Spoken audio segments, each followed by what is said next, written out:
Meet Miura-Ko. She's been making early-stage investments in Silicon Valley startups for 17 years. I guess the one that most people would recognize is Lyft, where I was the seed investor and led that seed from a $5 million valuation through when it went public. Lyft is now a global ride-sharing company worth more than $6.5 billion as of early 2026. Ann's venture capital firm, Floodgate Partners, continues to make big bets on small companies. As their business has matured, the way they choose founders has evolved. Early on, I would be looking at their resume and I'd be looking at things that they'd done, but then a lot of times the people who are really successful hadn't done that much. Ann makes an educated guess at what founders might be capable of, even if they're fresh out of high school. You're really evaluating the human behind that idea and their capacity for learning and change and building things quickly. Founders know they need to learn from their mistakes, and Ann is not that concerned when her investments fall short. There's the kinds of mistakes where you invested in the wrong company. But in venture, you can only lose the dollars that you put in. You can't lose more than that. Versus when you fail to make the right decision, that's where you really lose out on the 100,000x. It's the big successes they don't invest in that keep VCs up at night. So how do they learn in a way that avoids missing the unicorns? When we think about learning, we're always looking at what are the 100 baggers, which are the companies that net 100x on your seed stage investment. We'll look at other companies outside of our portfolio that net that. We look at companies that are anywhere from 25 to 100x within our portfolio, and we're trying to seek to figure out what are the patterns within those that are repeatable. It's a hyper-competitive industry that tries to discover entire new categories before the rest of the world catches on. I'll give you one example that I really love, which is there's this philosophy book around scientific revolutions that Thomas Kuhn wrote. And it was written quite a while ago, but the theory within it can actually be quite relevant to how inflections happen in our world. How do we identify those things? And then how do we map that to the current world of AI? It's more than simple common sense. Trying to tease out what exactly we learn from experience is an emerging research field known as correlated learning. Here in Silicon Valley, the expression that you learn from failure is very widespread and very intuitive. But the question is sort of, what do you learn? How do you optimally learn from that experience? Today, we're going to talk about correlated learning and how it can help us make better decisions. We're speaking with Steve Callander, professor of public and private management at Stanford Graduate School of Business. This is If Then from Stanford GSB, where we sit down with faculty and explore how their research deepens our understanding of business and leadership. I'm your host, Kevin Kuhl.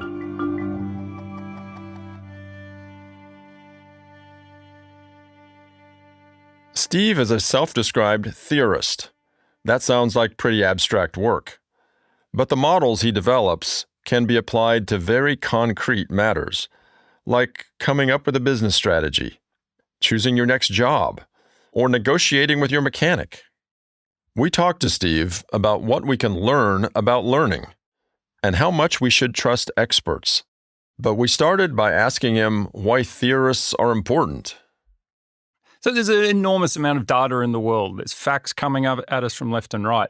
And so the theorist's role is to make sense of that data, make sense of those facts, and put some structure on our understanding of the world. And the idea is that by putting this structure on these facts, we can not only understand the world a little better, right, but we can make predictions and suggestions about how we can make the world work better. That's the role of a theorist. Mm-hmm. And in a lot of your work, you are trying to presumably translate pretty sophisticated and complicated, mathematical and statistical models. If you're doing that for a lay audience, how do you do that? Well, that's one reason why I love being in a business school where I am forced, I force myself to stand up in front of an audience of very smart but lay people and explain to them why this knowledge is useful, how it helps us understand the world better, and what we can do with it.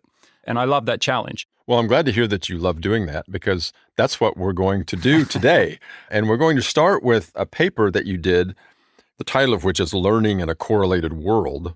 And it's really discussing the concept of correlated learning, which is a term I'm not familiar with. What is correlated learning?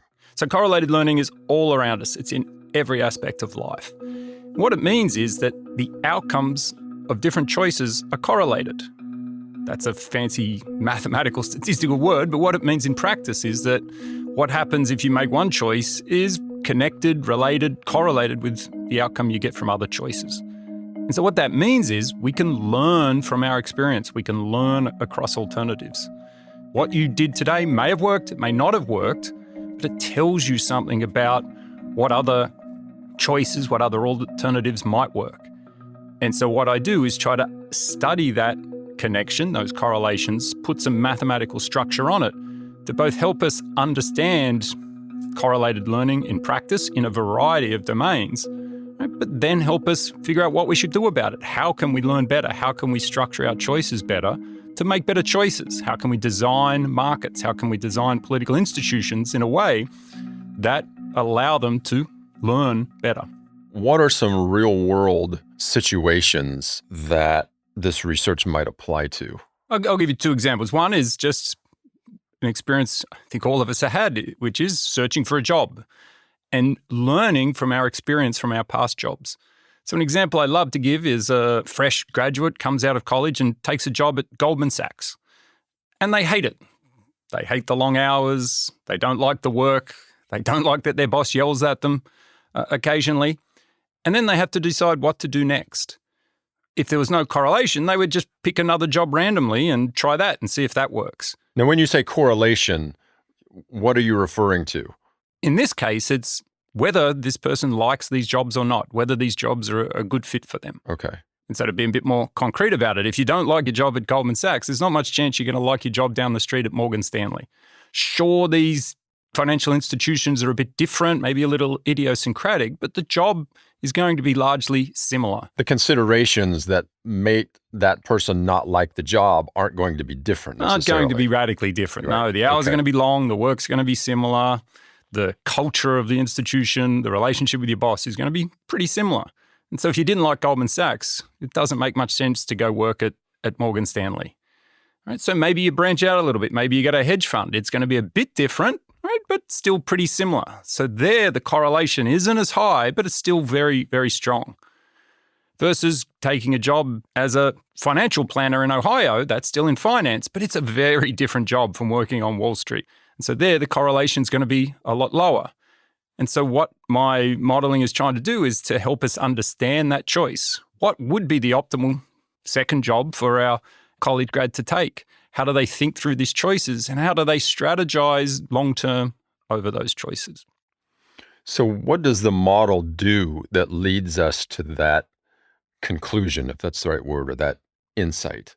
Yeah, so the idea is to put some mathematical structure on this. And so the way we do it is we represent the set of alternatives in a space, and this is going to get very mathematical, but then there's going to be some function or some mapping from those alternatives to outcomes. So how far apart these jobs are in the space indicates how correlated their outcomes are going to be. And so we can think, should you search for a job that's nearby, or should you jump a long way to something very different that gives you the chance of maybe finding a job you're going to like, but it itself is sort of high risk. You really haven't learnt much about the likely outcome of that job, or about how well that job fits to you and your characteristics. Help us understand then how those potential outcomes or possibilities, opportunities are expressed in the model that would be useful for someone to take that and say, okay, I never thought about it that way. The mathematical answer to that is that the way I modeled this function or this mapping from the space of jobs, the space of alternatives to outcomes, is to use some mathematics that's very popular in finance, which is the Brownian motion. Brownian motion. Okay, what is that? Brownian motion goes all the way back to a botanist 100 plus years ago who described the movement of atoms as representing a almost random process. And then 100 years ago, Albert Einstein developed the mathematical theory of Brownian motion. So what it really is it's a description of a random walk, a process that's just wandering through the space. So what it means is because it's continuous, that alternatives or things that are close together in the space have outcomes that are close by, whereas alternatives that are far apart in the space are going to have outcomes that are much further apart. Doesn't mean they're the same, but it does mean that in expectation, things that are close together are going to produce nearby outcomes. I think this is a very intuitive sort of notion that pops up in a lot of places. The idea that nearby alternatives, nearby choices should produce nearby outcomes. And by representing this function from alternatives to outcomes, it captures that as eternal truth or that essence of decision-making under uncertainty. And it does it in a very elegant mathematical way that allows us to have some structure on the problem that we can then analyze the model with this structure and say something concrete. So does Brownian motion help us corral to some degree that randomness and that uncertainty and make some sense of it? Absolutely. And to get, again, mathematical here, the fact that it's, again, a continuous function means that if you learn the outcome of one alternative, you learn one point in this mapping, then you know that this mapping goes through that point. And so it's going to tell you that alternatives that are nearby are going to have outcomes that are nearby. So if you think about this in the example of our college grad who worked at Goldman Sachs, he learned the outcome of that job. He knows that value. Morgan Stanley, which is very close to Goldman Sachs in the space, is going to have an outcome that's very similar or very close to Goldman Sachs. It really isn't going to be that different. It's not exactly the same, and that's the beauty of the random walk. Every alternative produces a different outcome. But this captures this sense that nearby alternatives produce nearby outcomes. And so that allows our job seeker to search. If he loved Goldman Sachs, then he'd expect a job at Morgan Stanley might be better, and he's going to love that as well. But if he hated it, then taking the job at Morgan Stanley isn't going to be a very wise choice.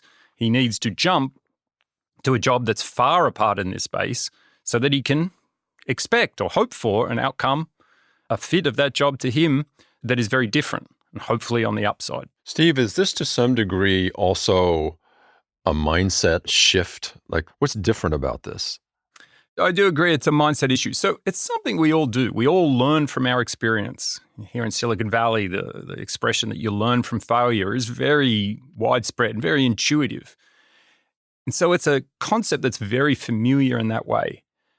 But the question is sort of, what do you learn? How do you optimally learn from that experience? And so what I'm trying to add with my framework is by formalizing this idea that you can learn from your experience, take something very intuitive, something we all believe, formalizing it through theory. So we're taking this sort of intuition that sort of exists in the ether, but we're all sort of doing it, formalizes it in a mathematical, in an economic structure. And then by building that structure, we can begin to analyze what's the optimal strategy for an individual or a firm to pursue. How is market competition going to play out in a world where learning across products, across strategies is correlated? So that's what I think is new. That's what I'm trying to add. Mm-hmm. And it turns out that this is very difficult to capture formally. It's not that I think economists and theorists weren't aware that correlated learning was important, but it's just very, very difficult to capture it formally. Well, I actually loved your very straightforward answer about what did you learn, because to some degree that's an abstract notion.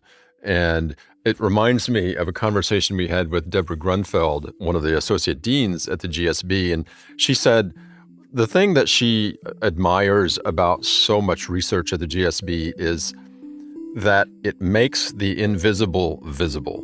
And this seems to me like one of those examples. Like you're taking something, to use your term, that's in the ether and trying to make it concrete in some fashion, right? Oh, yeah. I like that phrasing. Yeah, exactly right. I think that's what we do. The theorists make the invisible visible. Yeah. And then once we can see it clearly, we can start to sort of extract actionable insights from it. We'll be back in a moment with more from my conversation with Steve Callander. We'll talk about how to evaluate experts and how correlated learning informs business strategy.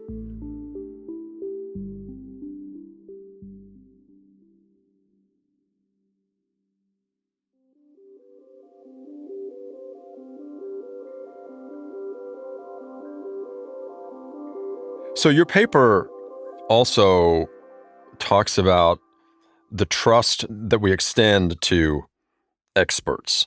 And that can be, the examples you use, it could be on an executive board of some kind. It could be your local auto mechanic.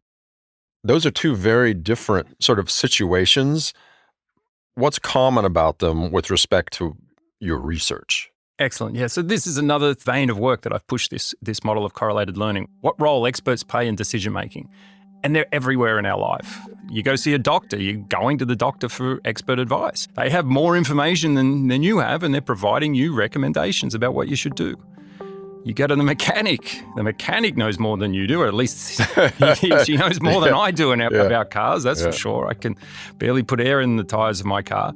And I am trying to learn from her expertise, but at the same time, whether it's the doctor, whether it's the mechanic, I'm not so sure I see our interests as being perfectly aligned. And so there's an element of trust or doubt there as to whether they're giving advice that's in my interest or whether it's advice in their interests. And so they're examples from everyday life, but they come up in professional life as well.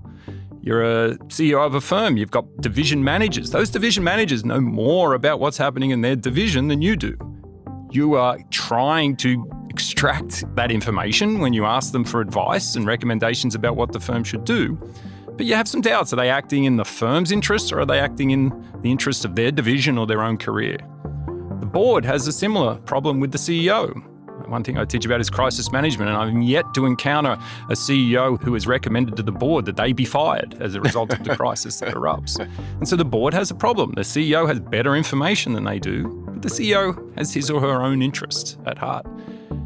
And so this creates an enormous sort of trust problem. How can you as a decision maker get the information you need to make a good decision when it's possessed by an expert who doesn't have exactly the same interests as you? And so what we do is study this problem in the context of correlated learning. So you're trying to make a decision, you're trying to find a good alternative, whether it be medical care, car repairs, whether to acquire a new division with your firm, whether to fire the CEO in a crisis or not. But the expert has their own interest. And so what this sort of gets at is, like, where does the expert get their power from? How does the expert provide that advice in a way that sort of serves their interest, but at the same time reveals enough information for the decision maker to make a better decision? And what correlated learning adds to this problem is, well, when they tell me something, they're revealing some information.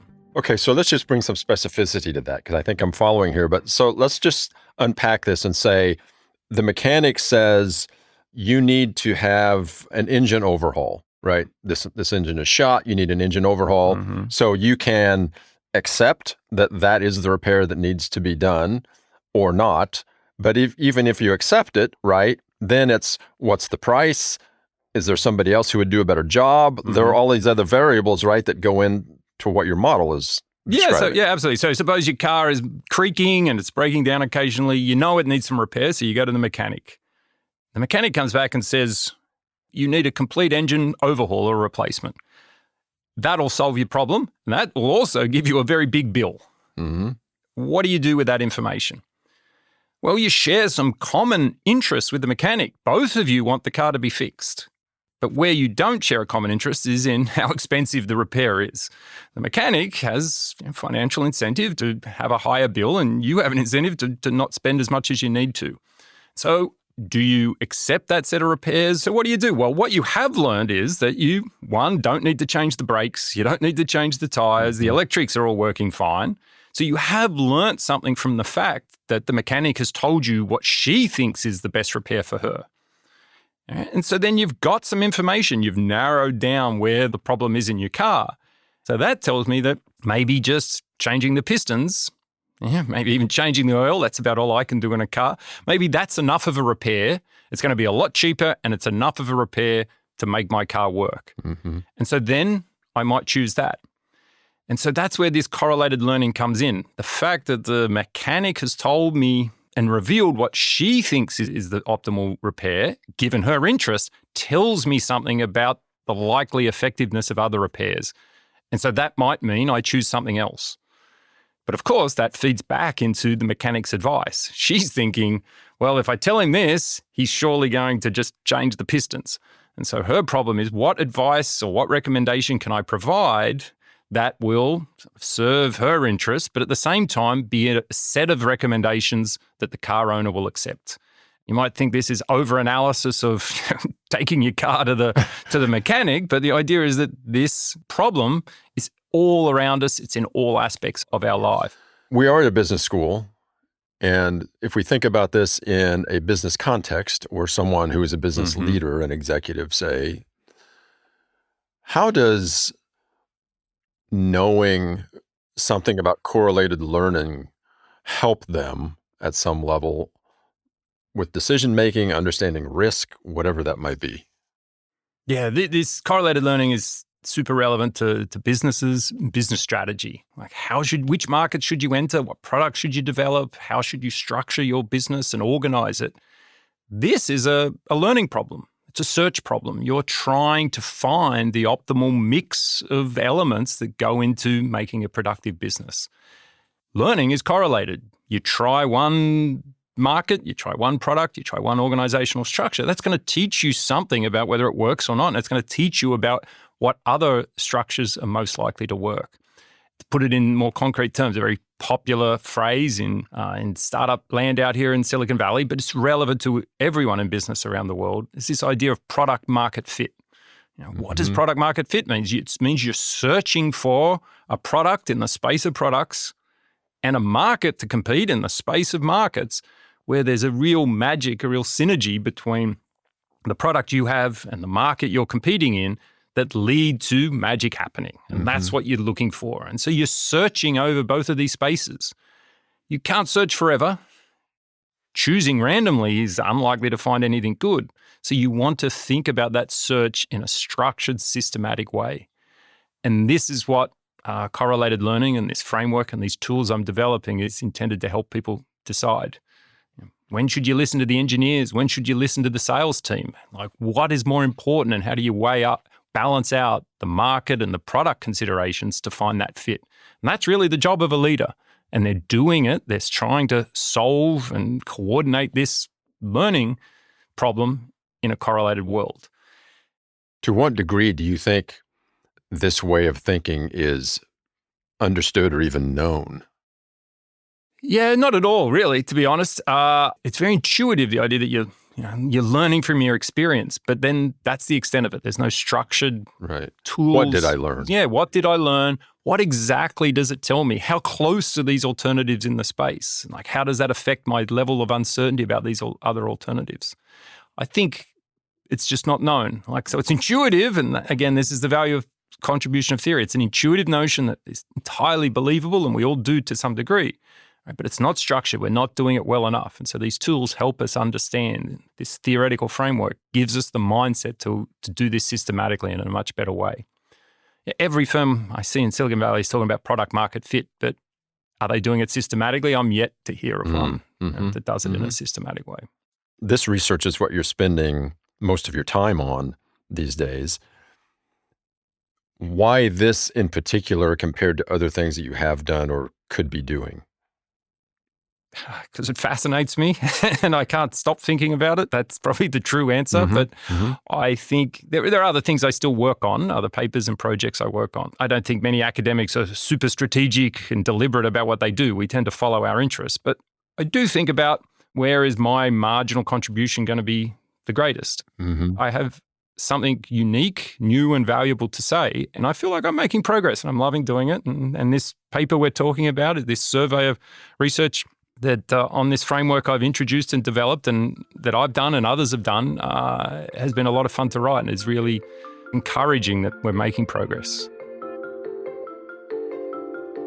If Then is a podcast from Stanford Graduate School of Business. I'm your host, Kevin Kuhl. Our show is written and produced by Making Room and the content and design team at the GSB.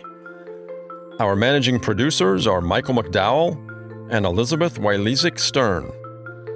Executive producers are Sorrel Husbands Denholtz and Jim Colgan. Sound design and additional production support by Mumble Media and H. Ash. And a special thanks to Anne Miura-Ko, partner at Floodgate Ventures.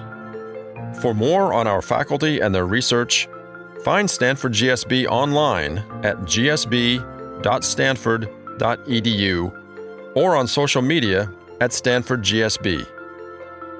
Thanks for listening. We'll be back with another episode soon.